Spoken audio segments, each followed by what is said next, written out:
Hi friends, Charlie Chaplin உலகின் பிரபலமான கமெடியன்னு நம்ம எல்லாருக்குமே தெரியும். இவர் உலகத்துல இருக்கிற எத்தனையோ பேரை சிரிக்க வச்சிருக்காரு. ஆனா அவரோட உண்மையான வாழ்க்கையை பத்தி சில பேருக்கு மட்டும்தான் தெரியும். சார்லி சாப்ளினின் வாழ்க்கையில் இருந்த சில கசப்பான உண்மைகள், அவர் எப்படி இருந்தாரு மற்றும் அவரோட சமாதியில் இருந்து இறந்த உடல் எதுக்காக திருடப்பட்டது, இந்த மாதிரியான விஷயங்களை பத்தி இன்னைக்கு இந்த வீடியோல சொல்ல போறேன். அதனால இந்த வீடியோவை கடைசி வரைக்கும் பாருங்க. சார்லி சாப்ளின் லண்டன்ல ஏப்ரல் 16ஆம் தேதி 1889 வருஷத்துல பிறந்தாரு. சார்லி வெறும் ஒரு கமெடியன் மட்டும் இல்ல, தான் ஒரு actor, director, producer, screen writer, composer மற்றும் எடிட்டர். சார்லி சினி ஃபீல்டுக்கு எப்படி வந்தாரு? பொதுவா அந்த காலகட்டத்துல பேரண்ட்ஸ் என்ன வேலை செய்யறாங்களோ அவங்களோட பசங்க கூட அதே வேலையை தான் செய்வாங்க. சார்லி கூட அதே வேலையை தான் செஞ்சாரு. சார்லி சாப்ளினின் தந்தையோட பெயர் சார்லஸ் சாப்ளின். இவர் ஒரு சிங்கர். தாயோட பெயர் ஹானா சாப்ளின். இவங்க சார்லஸ் சாப்ளினை திருமணம் செஞ்சதுக்கு அப்புறம் இவங்க கூட அதே சிங்கர் வேலையை செய்ய ஆரம்பிச்சாங்க. அது மட்டும் இல்லாம இவங்க ஒரு ஆக்ட்ரஸ் மற்றும் டான்சர். அதனால இவங்களோட மகனான சார்லி சாப்ளின் கூட ஒரு பிரபலமான ஆக்டரா மாற விரும்பினாரு. ஆனா அந்த சமயத்துல ஆக்டர்ஸா இருந்தவங்க அந்த அளவுக்கு பணக்காரங்க இல்ல. அதனால அவங்களோட பொருளாதார நிலை கொஞ்சம் பின்தங்கிதான் இருக்கும். இந்த ஒரு காரணத்தால சார்லி தன்னோட குழந்தை பருவத்திலேயே ரொம்ப கஷ்டப்பட்டாரு. சார்லி 5 வயதா இருந்தப்போ சில பிரச்சனைகளால அவங்களோட பேரண்ட்ஸ் பிரிஞ்சு போனாங்க. விவாகரத்து ஆனதுக்கு அப்புறம் அவரோட அப்பா இன்னொரு பெண்ணை திருமணம் செஞ்சாரு. ஆனா அவங்களால கூட ஒன்னா வாழ முடியாம மறுபடியும் பிரிஞ்சு போனாங்க. அதனால சார்லி தனிமையான நிலைமைக்கு தள்ளப்பட்டாரு. ஒரு நாள் கூட அவரால் நிம்மதியா வாழவே முடியல. இந்த சமயத்துலதான் துரதிருஷ்டவசமா சார்லியின் முதல் தாயின் உடல்நிலை சரியில்லாம ஹாஸ்பிட்டல்ல சேர்க்கப்பட்டாங்க. இந்த மாதிரி நடந்ததுக்கு அப்புறம் சார்லிய அவரோட அப்பா கூட வாழ கோர்ட் அனுமதி தந்தாங்க. ஆனா இப்ப கூட சார்லியின் வாழ்க்கையில எந்த ஒரு சந்தோஷமும் இல்லாம போனது. ஏன்னா அவரோட அப்பா ஒரு பயங்கர குடிகாரர். காலங்கள் இப்படியே மெதுவா கடந்து போனது. அதுக்கப்புறம் சார்லியின் தாயோட உடல்நிலை சரியானதுக்கு அப்புறம் இவரோட வாழ்க்கை மெதுவா மாற ஆரம்பிச்சது. சார்லி சாப்ளின் 6 வயதா இருந்தப்போ ஒரு நாள் தன்னோட அம்மா தியேட்டர்ல பாடிட்டு இருந்த சமயத்துல சில ஆடியன்ஸ் அவங்க மேல பொருட்களை வீசி தாக்குனாங்க. இந்த அவமானத்தை தாங்க முடியாம அவங்க அழுதுகிட்டே ஸ்டேஜை விட்டு கீழே இறங்கினாங்க. இந்த சம்பவத்துக்கு அப்புறம் மேனேஜ்மெண்ட் அவங்கள பயங்கரமா திட்டினாங்க. அதுக்கப்புறம் என்ன நடந்துச்சுன்னா அதை பார்த்து எல்லாருமே சந்தோஷப்பட்டாங்க. 6 வயதான சார்லி சாப்ளின் ஸ்டேஜ்ல ஏறி அவங்க அம்மா பாடிய அதே பாடலை பாட ஆரம்பிச்சாரு. ஒரு சின்ன பையனோட வாயில இருந்து வந்த அந்த பாடல் அங்கிருந்த எல்லாரையும் உற்சாகப்படுத்தியது. இது சார்லியின் கரியருக்கு ஒரு அடித்தளமா இருந்துச்சு. நாம பெரிய பெரிய ஆட்களை பத்தி பார்க்கும்போது அவங்க அந்த அளவுக்கு படிச்சிருக்க மாட்டாங்க. அதே போல சார்லியும் தன்னோட 13வது வயதுல அவரோட படிப்பை நிறுத்த வேண்டிய சூழ்நிலைக்கு தள்ளப்பட்டாரு. தான் ஒரு சிறந்த நடிகரா மாற வேண்டும் அப்படிங்கிற லட்சியத்தை நோக்கி பயணம் பண்ண ஆரம்பிச்சாரு. இதுக்காக ஆரம்ப காலகட்டத்துல நிறைய சின்ன சின்ன ஸ்டேஜ் ஷோஸா பண்ணாரு. இது மூலமா வந்த பணம் அவரோட பொருளாதார நிலையை மாற்ற ரொம்ப உதவியா இருந்துச்சு.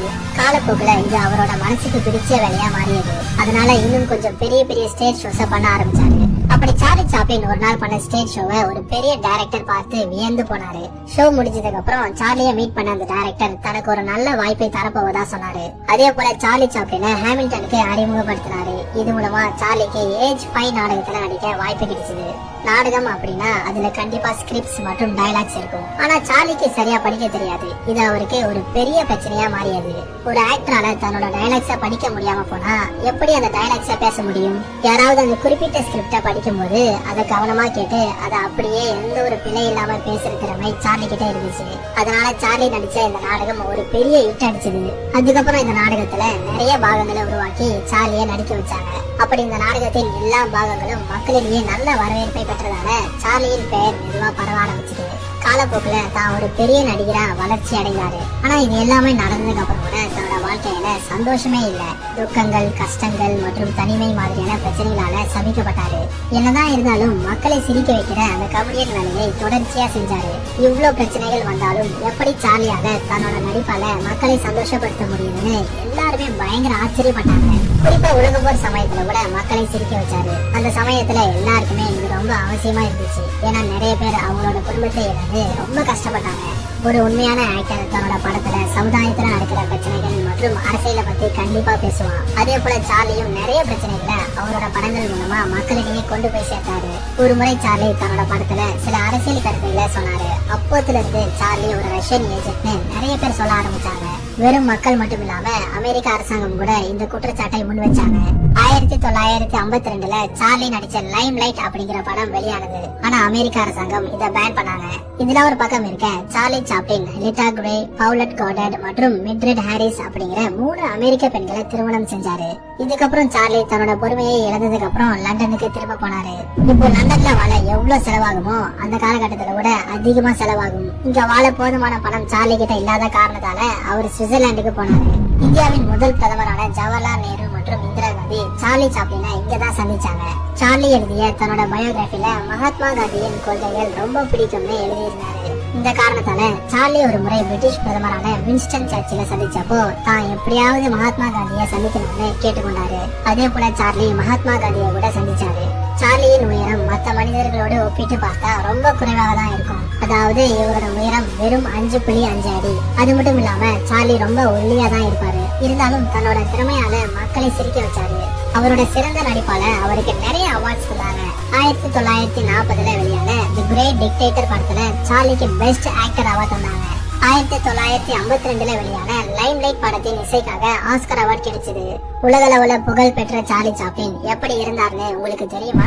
1977 வருஷத்துல டிசம்பர் 25ஆம் தேதி சார்லிக்கு தூக்கத்துல பிரெயின் ஸ்ட்ரோக் வந்தது. அந்த பிரெயின் ஸ்ட்ரோக் காரணமா அவரால மறுபடியும் எழுந்திருக்க முடியல.